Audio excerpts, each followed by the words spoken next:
அஸ்ஸலாமு அலைக்கும் வரஹ்மத்துல்லாஹி வபரகாத்துஹு. அல்ஹம்துலில்லாஹி ரப்பில் ஆலமீன். எல்லா புகழும் தூணின் ஜிவான் படைத்த இறைவன் அல்லாஹ் ஒருவனுக்கு அல்ஹம்துலில்லாஹ். நம்ம சூரா ஜின் பார்த்துட்ருக்கோம்.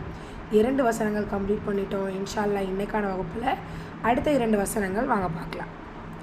அஊது பில்லாஹி மினஷ் ஷைத்தானிர் ரஜீம். பிஸ்மில்லாஹிர் ரஹ்மானிர் ரஹீம். وأنه تعالى جد ربنا ما اتخذ صاحبة ولا ولدا. وأنه நூன் முஷததா குன்னா செஞ்சு ஓதணும். ஹூல உல்டா தொம்மா இருக்குது. 2 ஹரக்கத்தளவும் நீட்டம் கொடுத்து ஓதணும்.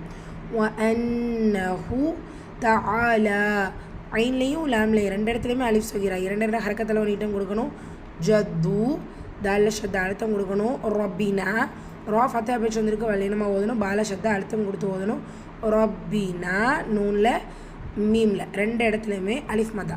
ஸோ இங்கே நீங்கள் 2 ஹரக்கத்து கொடுத்துருவீங்க. இங்கே என்னென்னா மத்தை தொடர்ந்து சுக்குனோ ஷத்தா வந்துச்சுன்னா மத்தை கன்சிடர் பண்ண மாட்டோம். ஸோ நீங்கள் மத்தஹத இப்படி தான் ஓதணும். ஸ்வாஹிபத்தன் ஸ்வாதில் அலிஃப் மத்தா 2 ஹரக்கத்தளவு நீட்டம் கொடுக்கணும். தன்மீனுக்கு அப்புறமா வாவ் இதுதான் பில்குன்னா இணைச்சி குன்னா செஞ்சு ஓதணும். லால் அலிஃப் மத்தா 2 ஹரக்கத்தளவு நீட்டம் கொடுக்கணும். வல்லதா வசனத்துடைய முடிவில் ஃபத்தாத்தேன் வந்திருக்கு. ஃபத்தாவை மாற்றி அலிஃப் மத்தாவுடைய சேஃபத்தை கொடுத்து ஓதணும். அடுத்த ஆயா பாருங்கள். وَأَنَّهُ كَانَ يَقُولُ سَفِيحُنَا عَلَى اللَّهِ شَطَطًا. وَأَنَّهُ நூன் முஷத்தா குன்னா செஞ்சு ஓதணும். ஹூல உல்டா தும்மா 2 ஹரக்கத்தளவு நீட்டம் கொடுக்கணும்.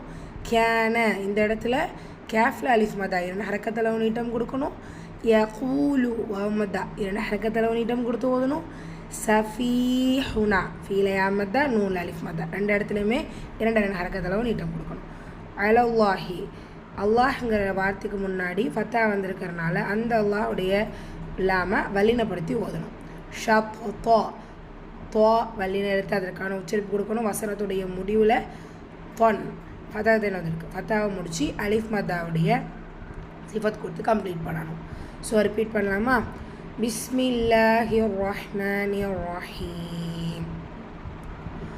وأنه تعالى جد ربنا ما اتخذ صاحبة ولا ولدا. وأنه كان يقول سفيهنا على الله شططا.